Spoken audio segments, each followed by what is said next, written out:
రాజకీయాలు చాలా విచిత్రంగా ఉంటాయి. అధిష్టానానికి నచ్చిన కొత్తవారు సడన్ గా వచ్చి పెద్దవారైపోతారు. అప్పటి వరకు జెండా పట్టుకున్న వారు, నీళ్లు మోసిన వాళ్ళు పక్కకెళ్లిపోతారు. ఉంటే ఉండండి, పోతే పోండి అని అధిష్టానం వారికి సంకేతాలు ఇస్తోంది. కొత్త వారిని ప్రాణమిచ్చే నేతలుగా ప్రొజెక్ట్ చేస్తూ ఉంటుంది. ఇప్పుడు తెలంగాణ బీజేపీలో కూడా అదే జరుగుతోంది. కమలం పార్టీలో ఇప్పుడు నందమూరి సుహాసిని పేరు వినిపిస్తోంది. దివంగత నందమూరి హరికృష్ణ కుమార్తె అయిన సుహాసిని గతంలో టీడీపీ తరపున కూకట్పల్లిలో పోటీ చేశారు.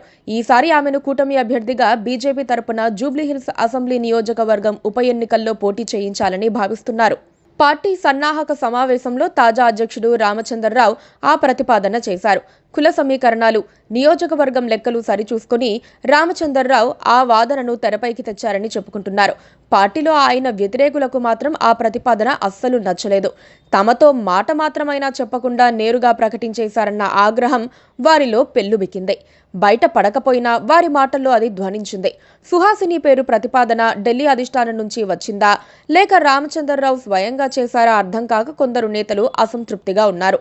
జూబ్లీహిల్స్ లో పోటీ చేసేందుకు పార్టీలో ముందు నుంచి ఉన్నవాళ్లు చాలా మందే ఉన్నారు. కేవలం కమ్మ సామాజిక వర్గం ఓట్ల కోసం అలాంటి చర్యలకు దిగాలా అని వాళ్లు ప్రశ్నిస్తున్నారు. 2025 జూన్ 30న ఎన్ రామచంద్రరావు తెలంగాణ బీజేపీ అధ్యక్షుడిగా నియమితులయ్యారు. ఈ నియామకం పార్టీలో అనేక మంది నాయకులకు ఊహించని షాక్గా మారింది.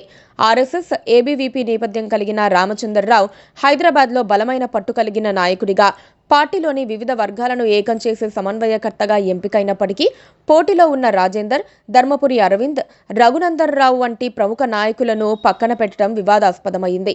ఈ నియామకంపై అసంతృప్తి వ్యక్తం చేసిన గోషామహల్ ఎమ్మెల్యే టి రాజాసింగ్ నిరసనగా పార్టీ నుంచి రాజీనామా చేసి రామచంద్రరావు నాయకత్వంపై లక్షలాది కార్యకర్తల ఆవేదనను ప్రతిబింబిస్తుందని పేర్కొన్నారు. ఈ అసంతృప్తి జూబ్లీహిల్స్ సమావేశంలో రఘునందన్ రావు చర్యల ద్వారా మరింత స్పష్టమైంది. జూబ్లీహిల్స్ ఉప ఎన్నికల సన్నాహక సమావేశంలో రఘునందన్ రావు కిషన్ రెడ్డిని రాష్ట్ర అధ్యక్షుడిగా 6 సార్లు సంబోధించటం పొరపాటున పేర్కొనలేదని తెలుస్తోంది. రామచంద్రరావును ఉద్దేశపూర్వకంగా తగ్గించే ప్రయత్నమని రాజకీయ విశ్లేషకులు భావిస్తున్నారు. రామచంద్రరావు నియామకానికి ముందు రఘునందన్ రావు రాష్ట్ర అధ్యక్ష పదవికి పోటీదారుగా ఉన్నారు. ఇప్పుడు రఘునందన్ రావు చర్యలు ఆయన అసంతృప్తిని, పార్టీ నాయకత్వంపై విమర్శను సూచిస్తాయని భావిస్తున్నారు.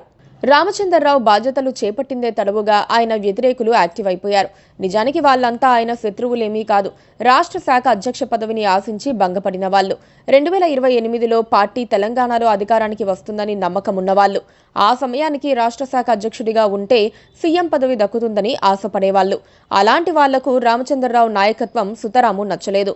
ఈలోపే ఆయన జూబ్లీహిల్స్ ఉప ఎన్నికకు నందమూరి సుహాసిని పేరు ప్రతిపాదించడంతో అడ్డం కొట్టేందుకు వాళ్లు ప్రయత్నిస్తున్నారు. రేపేం జరుగుతుందో చూడాలి. Please subscribe to KTV Telugu. KTV Telugu KTV Telugu channel.